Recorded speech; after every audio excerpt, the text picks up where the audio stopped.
Well, hey there. I am here to talk with you for a few minutes about how to make progress on your goals, what I'm calling the architecture of accomplishment. So, goals are great, right? But how we actually go about getting them, accomplishing them, is a whole other thing. So we spend all this time at the beginning of the year thinking and dreaming and scheming about what we'd like to accomplish, what we'd like to focus on, how we might like to change or shift. But we don't spend very much time thinking about how we're actually going to do that.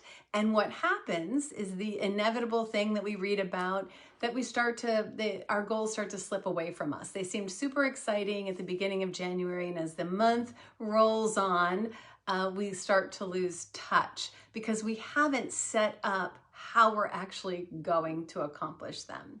So intentions are great. Intentional action is so much better.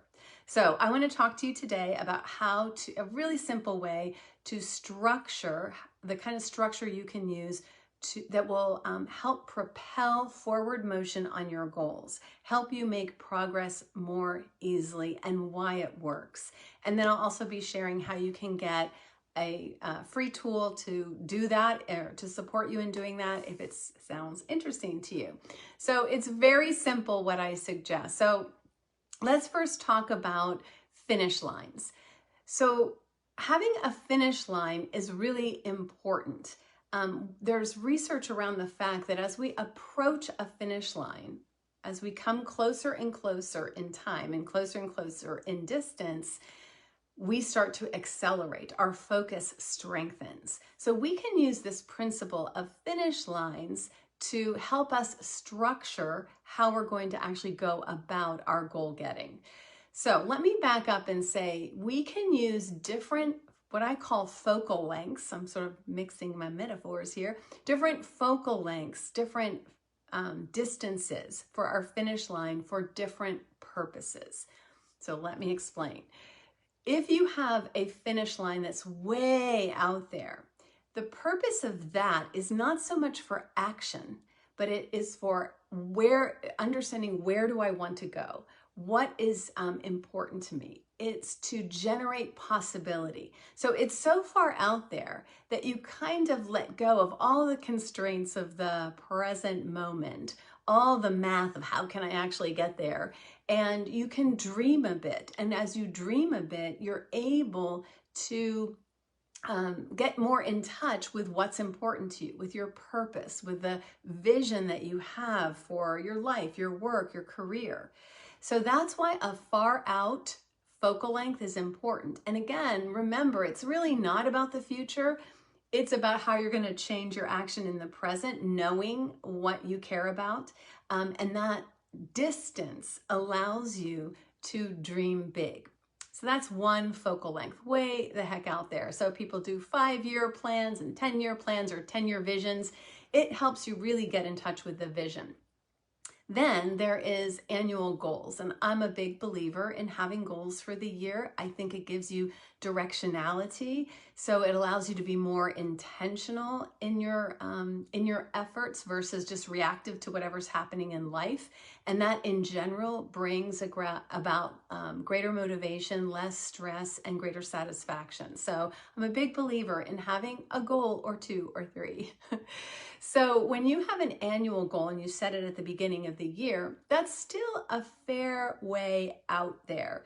And what the research says is that bigger goals are more likely to be accomplished than what they call low goals. I was going to say small goals. They call them low goals. So a bigger goal, so a little bit more ambitious. And it's easier to be ambitious when it's 12 months out there. It feels like, oh, I have time, right? So have bigger goals. And I like to think about my goals as results. What do I want to be true at the end as a statement of fact? Not as a future state, but as a statement of fact at that time. So on December 31st, I will have run a marathon. So whatever it is, whatever your goal is, as a statement of a result, that something that will be true on the last day of the year. So that's one focal length. But then for action, you want to pull in your finish lines. You want to create like mini finish lines, almost like we're doing intervals. So we want to pull them in. And why do we want to do that? Because that creates focus. And we will be able to take advantage of that approaching finish line, the acceleration and the focus that happens from that. So it's really not a revolutionary idea to break up your goals, but the idea is, that I like, or what I like to work with in terms of structure, is 90 days. I think that's a really good time frame, or 3 months. You might call it a quarter or a season. I like seasons. So from January to the end of March, what do I want to be true? So I have little mini goals. This is like a little interval on towards my bigger goal, a little milestone. So what do I want to be true related to my bigger goal on March 31st? Statement of fact. What will be true on March 31st? And then, so I work in that 90 days. So I have goals for my 90 days. So I'm not so focused on my year goals at that point. Now I've pulled in my focus to 90 days, to the end of 3 months. Then I start working in 2-week sprints. So that brings in the focal length even closer, and that gets to action, right? We're taking action. It's not just a result. It's like, what do I want? What do I want to accomplish by the end of these 2 weeks? Then I go from 2 weeks to 1 week. So halfway through my sprint, I'm checking in. What do I want to accomplish in order to meet my sprint goal, my sprint result at the end of this week?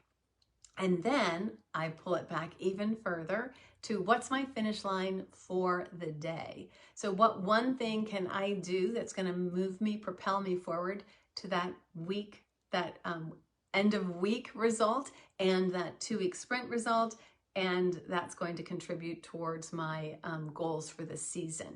And all of those start fitting into making progress towards your goals for the year. So it's basically 1 year. Well, you have your bigger vision, however far out you want to go. Then you have 1 year, then you have 90 days, then you have 2 weeks, 1 week, 1 day. So you're playing around with these finish lines, and that gets you closer and closer to taking action, and it propels the action forward. It helps you to just keep your focus. If you just start working on a goal that you want to achieve by the end of the year, the tendency to put it off is so strong. So we want to create these sort of mini goals along the way to keep our focus strong. And as you make that progress, it really generates momentum and motivation, because you start to see, I'm making progress. I'm having an impact here.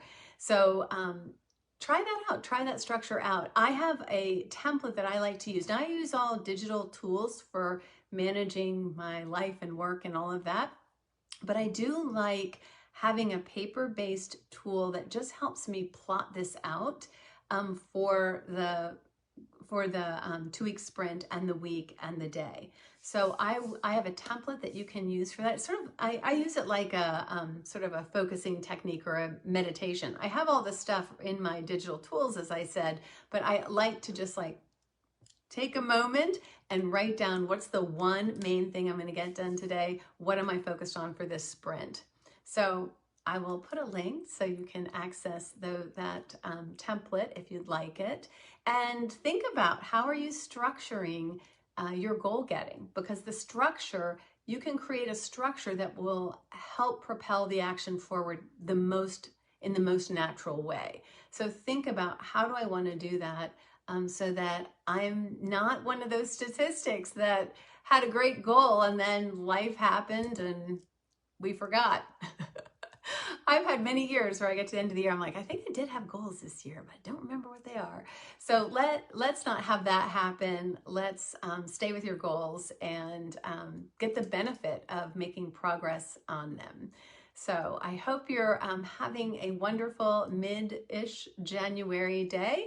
And also, don't forget, next week we start Power Start. This is a program designed in one of those 90-day segments. It's a 3-month program designed to help you make significant progress on your goals for the year. So you get all the techniques and tools, and they're simple. They're not meant to be complex or burdensome. They're really meant to liberate your effort, your focus, your attention, And we're doing that starting next week. I'll put a link to that program in the comments below. If you're interested, check it out. I would love to welcome you to that.